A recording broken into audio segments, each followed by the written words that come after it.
Hello အားလုံးပဲမင်္ဂလာပါခင်ဗျာကျွန်တော်ကတော့ကိုဆိုင်အေ Chelsea Live YouTube Channel နဲ့ Facebook Page တွေမှာနေ့စဉ် Chelsea သတင်းအကြောင်းအရာလေးတွေကိုအမြဲတမ်းတင်ဆက်ပေးနေတဲ့စိုင်းထုံးအောင်ခံမင်းဖြစ်ပါတယ်ဒီနေ့ကျွန်တော်ဆွေးနွေးသုံးသပ်သွားမယ်စိတ်ဝင်စားစရာနောက်ဆုံးရ Chelsea သတင်းအကြောင်းအရာလေးတွေကတော့ Strasbourg အသင်းကိုတရားဒီအငှားနဲ့ပြောင်းရွှေ့သွားပြီဖြစ်တဲ့ Philip Jorgensen, Jimmy Gittens, Tosin ကိုခေါ်ချင်နေတဲ့ Marco Silva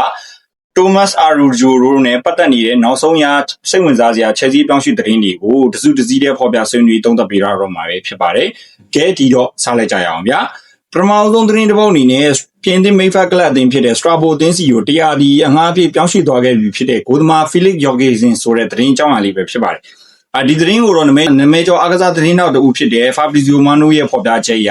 Chelsea အသင်းရဲ့ဂိုးသမားဖြစ်သူ Philip Jorgensen ဟာပြင်သစ်မိဖက်ကလပ်အသင်းဖြစ်တဲ့ Strasbourg အသင်းစီတရားဒီအငှားနဲ့ပြောင်းရွှေ့ဖို့စာရွက်စာတမ်းတွေအပြီးတက်ဆောင်ရွက်ပြီးရဲ့နောက်ပိုင်းမှာပေါ့နော်လက်မှတ်ရေးထိုးဖို့အဆင်သင့်ဖြစ်သွားခဲ့ပါပြီဒီအပြောင်းရွှေ့ဟာအပြီးတက်ဝယ်ယူခွင့်မပါဝင်မဲနဲ့အငှားတက်တာဖြစ်ပြီးတော့ပေါ့နော် Chelsea ဘက်ကမီးစိမ်းပြခဲ့တာကြောင့်ကစားသမားကိုအငှားချဖို့မီးစိမ်းပြခဲ့တာကြောင့် Kiwi ကိုတရားဝင်ဖြစ်သွားခဲ့ပါပြီဆိုပြီးတော့ဖော်ပြထားတာပဲဖြစ်ပါတယ်ဒီသတင်းပေါ်ကျွန်တော်ရဲ့အမြင်ကိုပြောရမယ်ဆိုရင်ဂိုးသမား Philip Jorgensen တယောက်ကပွဲကစားခွင့်ပုံမရရှိဖို့အတွက်ပေါ့နော်မိဖက်ကလပ် Strasbourg အသင်းစီအငှားထွက်သွားတာကသူ့ရဲ့ကစားသမားဘဝအနာဂတ်အတွက်ရောပေါ့နော်အသင်းအတွက်ပါအင်မတန်မှမှန်ကန်တဲ့ဆုံးဖြတ်ချက်တစ်ခုလို့မြင်မိပါတယ်Chelsea အသင်းမှာPhilip Jorgensen က Robert Sanchez နဲ့ဒန်တူရှင်မြန်ရတာထက်ဆိုင်ရင်ပုံမှန်ပွဲကစားခွင့်ပုံမရရှိနိုင်မဲ့ Strasbourg အသင်းစီကိုပြောင်းရွှေ့သွားတာကသူ့ရဲ့ကစားသမားဘဝအတွက်အကောင်းဆုံးရွေးချယ်မှုဖြစ်စေလိမ့်မယ်လို့ကျွန်တော်အနေနဲ့ထင်မြင်သုံးသပ်မိပါတယ်ဒုတိယသတင်းမြောက်သတင်းတစ်ပုဒ်အနေနဲ့ကတော့ Jimmy Gittens ကိုအငှားအဖြစ်ခေါ်ယူရန်စဉ်းစားနေတဲ့ Roma ဆိုတဲ့သတင်းအကြောင်းအရာလေးပဲဖြစ်ပါတယ်ဒီသတင်းကိုတော့ The Sun သတင်းဌာနရဲ့ဖော်ပြချက်အရအီတလီစီးရီးအေကလပ်အသင်းဖြစ်တဲ့ Roma အသင်းဟာ Chelsea အသင်းရဲ့တောင်ပံကစားသမားဖြစ်တဲ့ Jimmy Gittens ကိုခေါ်ယူဖို့စဉ်းစားနေပါတယ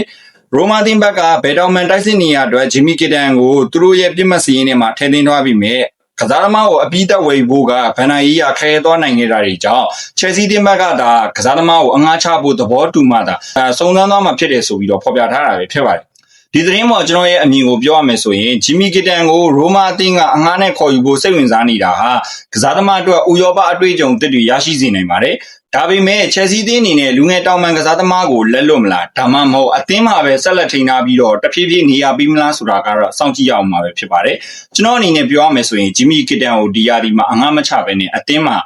နေရာတနေရာပေါ့နော်ပြီးတင်တယ်လို့တော့ကျွန်တော်အနေနဲ့ထင်မြင်သုံးသပ်မိပါတယ်တတိယမြောက်သတင်းတစ်ပုဒ်အနေနဲ့တိုဆင်အတာယာဘီယိုကိုခေါ်ယူဖို့ရန်စိတ်ဝင်စားနေတဲ့ဘင်ဖီကာအသင်းရဲ့နီးပြဖြစ်သူမာကိုစီဗာဆိုတဲ့သတင်းအကြောင်းအရာလေးပဲဖြစ်ပါတယ်ဒီသတင်းကိုတော့ Correo da Maha ရဲ့ဖော်ပြချက်အရပေါ်တူဂီကလပ်ဘင်ဖီကာအသင်းရဲ့နီးပြဖြစ်သူမာကိုစီဗာကအသင်းရဲ့ခန်းစစ်ပိုင်းကိုအားပြုဖို့အတွက် Chelsea အသင်းရဲ့ဗဟိုခန်းစစ်မှုဖြစ်တဲ့တိုဆင်အတာယာဘီယိုကိုခေါ်ယူချင်နေပါတယ်အသက်28နှစ်အရွယ်တိုဆင်ဟာ Chelsea အသင်းကိုမပြောင်းခင်ကဖူဟန်အသင်းမှာနီးပြမာကိုစီဗာနဲ့300တိကျလက်တွဲကစားခဲ့ဘူးသူဖြစ်တာကြောင့်အခုလိုမျိုးပြန်လည်ချိတ်ဆက်လာတာမျိုးပဲဖြစ်ပါတယ်ဆိုပြီးတော့ဖော်ပြထားတာပဲဖြစ်ပါတယ်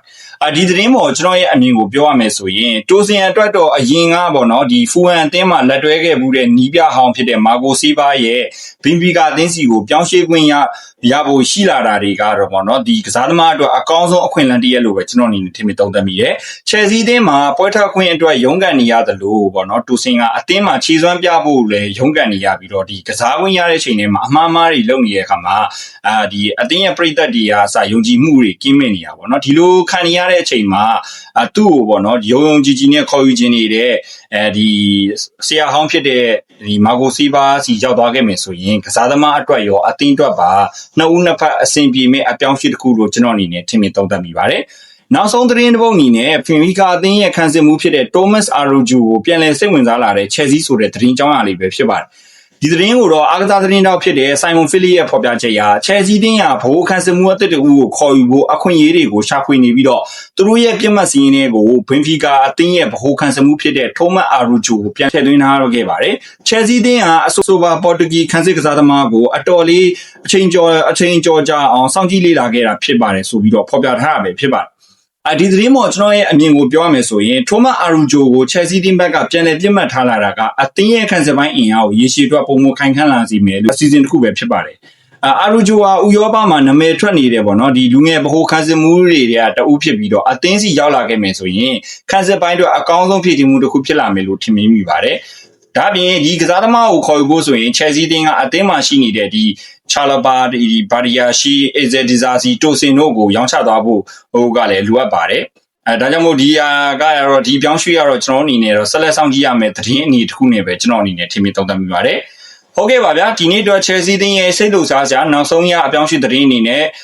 သုံးသက်ချက်တွေကတော့ဒီလောက်ပဲဖြစ်ပါတယ်အပြောင်းအညီကိုတို့တွေနေရောဖီလီယော်ကီဆင်ရဲ့ဒီ Strasbourg အထံကိုအငှားထပ်သွားသွားမှုနဲ့ဒီဒေါမတ်အာရူဂျိုကိုခေါ်ယူဖို့စိတ်ဝင်စားနေတဲ့သတင်းပေါ်ဘလို့မြင်လေးတွေရှိကြလဲဆိုတာအောက်က comment box ထဲဝင်ရောက်ဆွေးနွေးရေးသားပေးခဲ့ကြပါဦးဗီဒီယိုကိုအဆုံးထိကြည့်ရှုပြီးညီကိုတို့ကြောက်စီတဲ့အကျေးဇူးတင်ပါတယ်နောက်ထပ်ဗီဒီယိုတွေမှာပြန်လည်ဆုံတွေ့ကြပါမယ်ခင်ဗျာ